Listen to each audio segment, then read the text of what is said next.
Chapter 2. A Woman of Character. In the fall of 1916, when Amelia was 19 years old, she boarded a train for the Argonauts School in Pennsylvania. Amelia didn't mind going far away from home. She was starting on a new adventure. The head of the Argonauts School was a woman named Miss Sutherland. At first, Amelia did not like her, but in time she changed her mind. Miss Sutherland was strict, but very smart. She had opinions on all sorts of subjects. And, although Miss Sutherland had many chances to marry, she never did. Miss Sutherland was more interested in her career than a husband. Miss Sutherland was an independent woman who made a big impression on her pupils. Other students and teachers at Argonauts admired Amelia. She was shy, but charming. She was a good athlete. She was also a practical girl. In a letter home to her mother, Amelia wrote, "I don't need spring clothes, so don't worry about sending me money. I know you all need things more than I." Once, Amelia even bought hand-me-down shoes from a friend. In her second year, Amelia was elected vice president of her class.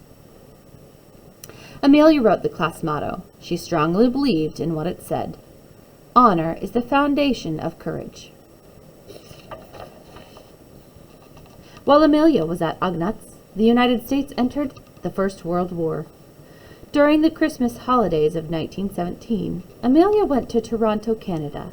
Her sister Muriel was in school there. Amelia's mother also joined them. In Toronto, Amelia saw soldiers who had been wounded in the war. Amelia wanted to help. Within a week, she made the decision. She was not going back to Argonauts.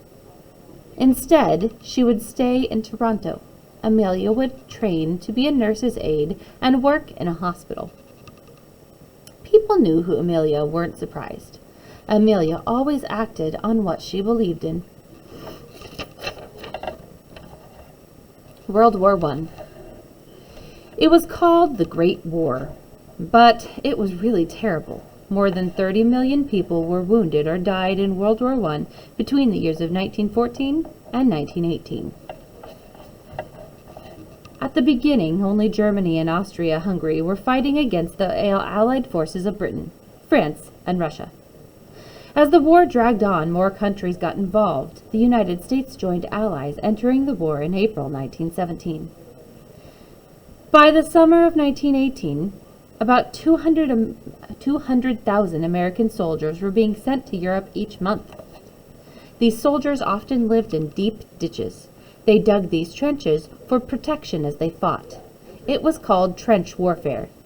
Peace finally came with an Allied victory in November of 1918. Most people thought there could never be another war like this. Unfortunately, they were wrong.